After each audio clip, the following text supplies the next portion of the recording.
L'investiture de Bruno Tshibala aggrave la crise au lieu de la régler. Le gouvernement inclusif issu de l'accord de la Saint-Sylvestre a vocation à régler la crise politique, sociale, économique et sécuritaire que est en train de traverser notre pays actuellement. Honorable Président, M. Bruno Tshibala est contesté de toutes parts. Pour terminer, Honorable Président, contrairement aux stipulations de l'ordonnance numéro 17/100 du 7 avril 2017 portant nomination du Premier ministre, M. Bruno Tshibala ici présent n'était plus, au moment de sa désignation, membre du Rassemblement. L'ordonnance qui a nommé M. Bruno Tshibala comme Premier ministre précise qu'il est issu d'un accord qui a été signé au centre interdiocésain. Et cet accord visait à régler la crise, honorable président, mais nous constatons avec vous que M. Bruno Tshibala n'a pas été nommé conformément à l'accord qui a été signé. Donc, sa nomination ne vient pas régler la crise, sa nomination vient aggraver la crise. En effet, ce dernier a été exclu en date du 4 mars 2017 de son parti politique, l'UDPS, et bien sûr de ce fait du rassemblement de l'opposition. Il n'a donc pas été présenté par le chef de la délégation du rassemblement aux négociations politiques. Et le fait qu'il ne soit pas soutenu à l'intérieur comme à l'extérieur, ça veut dire que la crise va continuer. Ça veut dire que le taux du dollar ne va pas s'arrêter. Il va continuer à grimper puisqu'il n'y aura pas les moyens. Ça veut dire que la contestation dans le pays va continuer. Ça veut dire que les forfaitures au niveau de l'espace politique vont continuer. Donc on n'aura pas réglé la crise. En outre, au moment de sa désignation, l'arrangement particulier préalable à la désignation constitue une forfaiture et une violation flagrante de l'accord du 31 décembre. La nomination de Bruno Tshibala vient répéter l'histoire. C'est la répétition de l'histoire. On dit que l'erreur, elle peut être acceptée, mais persévérer dans l'erreur, c'est diabolique. Ça veut dire que nous, aujourd'hui, si nous investissons ce gouvernement de Bruno Tshibala, nous acceptons le schéma qui a déjà été expérimenté dans ce pays, où Mobutu a nommé de manière successive des premiers ministres, mais il n'a pas résolu le problème. Le peuple congolais, dont nous sommes les dignes représentants, ne gagne rien, mais alors absolument rien avec un Premier ministre contesté de toutes parts, à l'intérieur comme à l'extérieur de ce pays, contesté de toutes parts. Si nous voulons donner espoir à nos mamans, nous voulons donner espoir à ceux qui nous ont élus, nous devons arrêter cette forfaiture, accepter de s'inscrire dans un schéma qui nous amène vers les élections. Mais Tshibala ne fera pas les élections. C'est pour ça que je vous demande, Honorable Président, au lieu que demain, après-demain, vous puissiez pleurnicher avec des sacs de francs congolais qui ne valent plus rien. C'est aujourd'hui que vous avez la responsabilité d'arrêter la forfaiture et de l'espoir au peuple congolais. J'invite donc les compatriotes ici présents de la vraie opposition de ne pas cautionner l'investiture de ce gouvernement qui viole la disposition de l'article 90.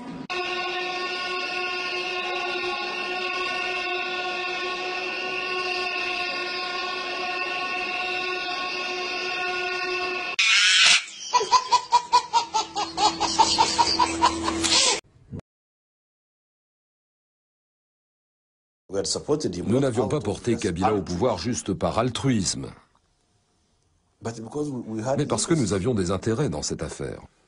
Il était hors de question que les intérêts du Rwanda, de l'Ouganda et du peuple congolais au Congo passent à la trappe.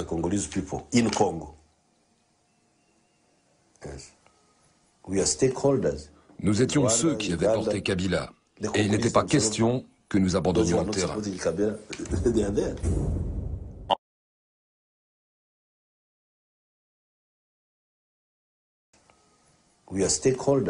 Nous étions ceux qui avaient porté Kabila, et il n'était pas question. Voici ma dernière décision. Avant la colonisation belge, les Bakongo, les Bangala et les Balouba n'étaient pas des citoyens d'un même pays. Nous avions notre pays de Congo dans tout là. Depuis qu'on a demandé l'indépendance à la Belgique a poussé toutes les tribus de haïr les Bakongo.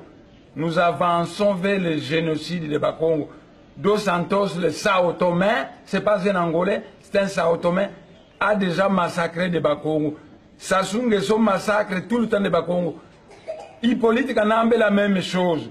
Eli Kapende, c'est un mercenaire d'Hippolyte Kanambe. Voici ma décision. J'ai divisé la République démocratique en deux.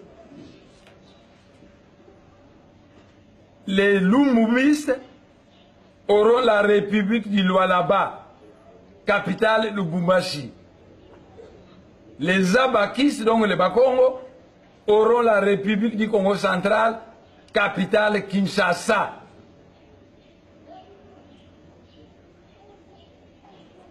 J'ai divisé la République démocratique du Congo en deux. Le Lualaba, pour tous les Lumumbistes, et pour les Abakistes, la République du Congo central. J'ai demandé à l'Amérique, la France et la Belgique de venir retirer leur Hippolyte Kanambe. Jusqu'à présent, ils n'ont pas fait. Je demande au peuple congolais de le chasser. Mais puisque vous n'avez pas protesté, quand on ne m'a pas mis dans le gouvernement, je vous connais, vous les Balouba, les Bangala et les Baswahili. Mais Natiki Bino tranquille, vous êtes des Bantous. Vous irez seulement à Lubumbashi mettre votre capitale de Lubumbashi là-bas. Parce que Kinshasa sera la capitale du Congo central. Je vais ramener le Congo central de Matadi à Kinshasa. Celui qui bougera, il va suivre Tshisekedi au monde de mort. Je le jure. Sanakumara, Osiris, Fumukimangu, Maître Jésus, Ramakrishna. J'ai divisé la République démocratique du Congo en deux. La République du Lualaba pour les Lumumbistes, capitale Lubumbashi. Et la République du Congo central pour les Abakistes, capitale Kinshasa. Vous me connaissez. Je suis un ancêtre divinisé comme vous. Vous me connaissez. C'est tout. D'ici 2 semaines, ceux qui vont résister, je vais frapper. Je vous préviens, je vais frapper. D'ici 2 semaines et demie. Je leur donne 2 semaines et demie. Benda qui vient de Kwaou. Après 2 semaines et demie, je n'entendrai plus rien. J'ordonnerai au chérubin de frapper. C'est tout. Mais j'ai demandé à la Belgique, à la France et aux États-Unis de venir retirer leur Hippolyte Kanambe. Quant à vous, peuple congolais, je sais que vous êtes froid. Mon Congo, vous êtes malheureux, vous les Congolais. Vous qui vous dites Congolais, vous êtes malheureux. Mais nos ancêtres nous ont laissé une terre. Vous allez rentrer sur la terre de vos ancêtres, faire ce que vous voulez, et nous, les Bakongo, nous allons faire ce que nous voulons. Voilà. Vous allez chanter la dernière chanson. Allez. Vous avez déjà posé là parce que vous avez André qui a Sentinelle TV. Les autres aussi la réflexion par rapport à nous dans le Congo. Ndengeni koyeba ke oza envoûté, to ndengeni koyeba ke ozali manipulé, to ndengeni koyeba ke oza ntior, to oza mayele mukuse. Parce que les oyo ba vidéo, ba audio, ba déclaration, ba preuve surtout oyo Monisco abimisi to Oni abimisi na nzela ya New York Times et prouver biso ke ba crime surtout ezosala na Kinshasa na Congo. Kabila, il y a un salamon, azali na ba complice na ye, ba congolais, de père et de mère au bazan nakati, il y a gouvernement, bani balia na mangeoire, bani ba travailler na ye, il faut ba sala, ba sal besoin nywana pour bazwa poste. Mais acti les lona bat continuer à supporter par. Et voilà où des Kindoki, ou aux alliés envoûtés, ou aux amaïs les Mokoussé, pour comprendre les thèmes ramenés au salam. Donc, tout le monde dit comment aux alliés les Mokoussé tout envoûté. Kabila 1, Aza un Kadogo rwandais, un sans-papier entré au Congo sans visa, sans passeport, dans la mallette des musées Désiré Kabila.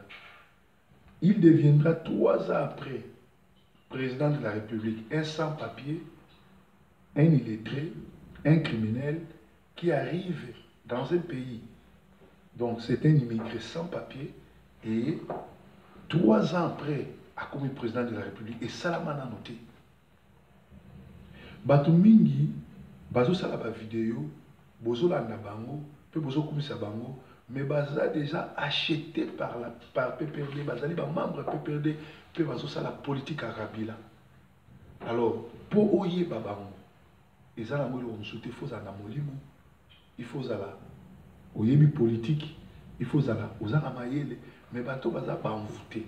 Bato ba mayele beaucoup c'est moyen ba comprendre makamwana ezate, tout moyen pe ba fumwa miso ezate. Clément Kankou, le faux Kamuna Samp, Kalami était à rejoindre Jean-Pierre Mbemba dans ces pays pour la complicité des crimes avec Kabila dans les Kassai. Le même Clément Kankou, né Moutouazali commanditaire, il y a fausse évasion, il y a prison à Makala. Parce que vidéo, surtout au New York Times, à BBC, ils ont prouvé que depuis quand Chimbolo, Ti Kinshasa, Kabila a futa, Congolais, Basala Moussalana, mais après les deux Kivu, après les deux Kassai, Kabila a visé sur Kinshasa, Congo, Bandundu, a sémé la terreur et la désolation. Ce que yo Congolo yebi makambo, aux alliés opposants, aux alliés moi na Congo, aux alliés moko ya batu oyo kundela Congo, comment vous supporter Moïse Katumbi ou azali ami à Kabila, comment vous supporter rassemblement oyo, bien qu'il y ait que Kabila a criminel azali, makambo nous surtout et bimisi ko ba politiciens nous soyez bien, mais comment vous supporter bango? Comment vous supporter Honoré Ngwanda oyo azo jouer Jacques Kabila na couper sa information na ko congolais Olia Sanissa. Donc il y a un problème de envoûtement, il y a un problème il y a Kincho, puis il y a un problème il y a Maïe de Mukuse. Problème surtout ça na mona ko awa parce que c'est lui na tomo surtout na ntotarabino ko ça nous ramener sur le Congo pour que ça nous conseil. Denis Kambai Azaki ministre à sport ya Congo a outi ko sacrifier moi si na ina gege pour azongi la ministre. Omoni lelo oyo pa Kabila les abilo mibale. Soko le mokoma mokonzi soko le mozo pouvoir kuna ezali ou obomi pona ye, okomi criminel lokola ye ou au sacrifier au côté na loge na bango, bali ko sacrifier. Na masolo oyo ya Chimbolo, masolo oyo ezoli kana Kasai, Evariste Bochat, Rubewa, Kalev, Matata Mponi, Badi Banga, Kamere, Kabila na bisengimana na Kanyama bazali batu oyo ba vrai commanditaire to ba co-commanditaire oyo bazoti ya désolation na Kasai pe na Congo mobimba bit na bango ezanini guerre ekota na Congo désordre ezala partout pour l'élection et salamati na ngongo nazo informer bino ke ne monanse mi aza séquestré na kati ya boloko ya ndako ya Robero. Pour batika ye bazo senga condition moko abanda faux rébellion na ba Congo pour kuna ba enrôler batute soki aboyi ba kuboma ye cette fois-ci preuve aux alaté cimetière aux alaté ninité mais l'herbe banoluka kama ne monanse makina ne monanse makina bi mende ya kubima bino ne monanse mas esprit ba esprit basi ba récupérer bazo ici parce que mission na ye est déjà accomplie parce que senga na bino ba ki ne monanse mi azali auteur il y a évasion, il y a makalate, ils allaient crime, basali, basimbi se touche. Alors, opposition, qui Kabila Azali combattante, Kabila Azali criminel. Pourquoi bandima qui criminel wana ba pese sous une année? Il faut bailler bisabiso, bafuta ki bango combien? Na tongo alelo, ba ucho pesa na information, ba bi armée rwandaise a déployé entre Delvaux et palais du peuple. Pourquoi Kabila a paniqué? Nangongo peut te remarquer que ba combattant musique peut ba collabo ba panzani moko na moko lokola mayebo parce que ba objectif na bango eyebani pe ba moni ndenge ba Rwandais Kabila asimisi bango touche. Ezali bon réflexion comment oyeba que ozali collabo to koyeba que ozosalela Congo malam to koyeba que ozano envoûté ozana place mo mabe à suivre toujours continuer. Tolobaki l'homme spirituel azali mutu à révélation, azali mutu ayeba makambo nyonso, azali mutu asololaka na Nzambe pe azalaka éveillé, mutu akokosa ete, mutu akosimbisa pe touche te. Alors lelo ndenge nini bato balobi bazosambela, bato balobi baya bacombattant, bato balobi bayebi masolo ya Congo, mais baza ata na révélation moko te. Ça va en touche. Voilà, ma solo ne ezotambola Congo. Voilà, ma solo Congo ne ezotambola. Eza mingi komona ke bato balobi baza na bonzambe, bato balobi baza na nzambe, bato balobi baza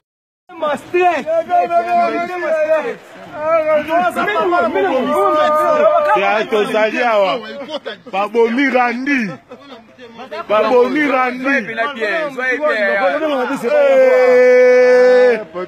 tozali awa la polisi yango oyo babomi randi. Jesus la ilaha illallah Nzambe randi Nzambe randi Jesus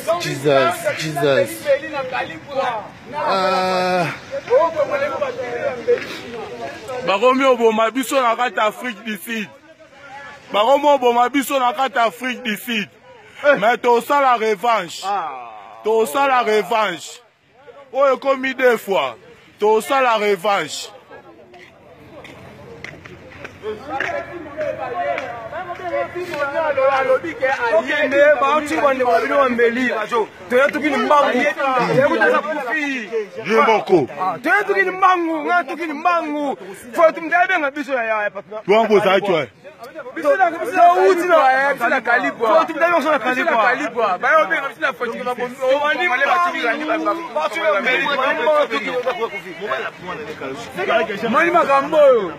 Tobomana Congolais totika bomana biso na biso. Tobomana ndele na batu misusu. Bomona oyo eza exemple.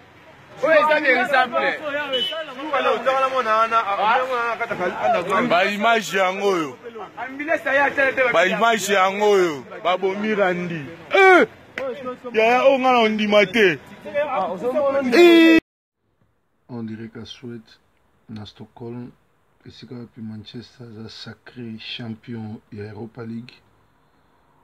Et même consolation dans la ville parce que dans la ville où il y a Manchester, plus de 25 bana bakufi na bombe. Bana bazaki na concert. Il y a bana bandibu bayotia bombe. Ville zaki na matanga. Ville zaki encerclée. Banzela nous sommes minés zaki okukanga. Pour bazoluka ba criminel et nzambaza malamu bomona ki ngana zalaka awa au Ferguson asala 26 ans entraîneur à Manchester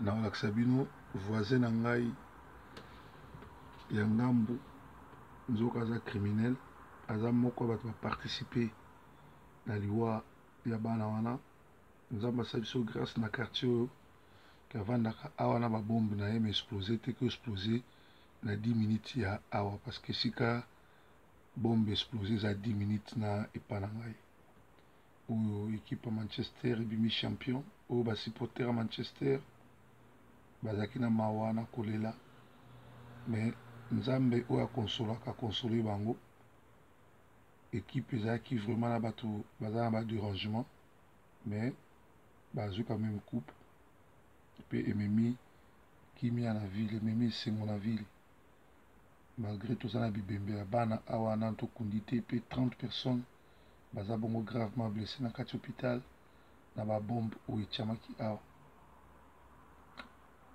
Manchester champion ya Europa League. Ils allaient bon on dirait.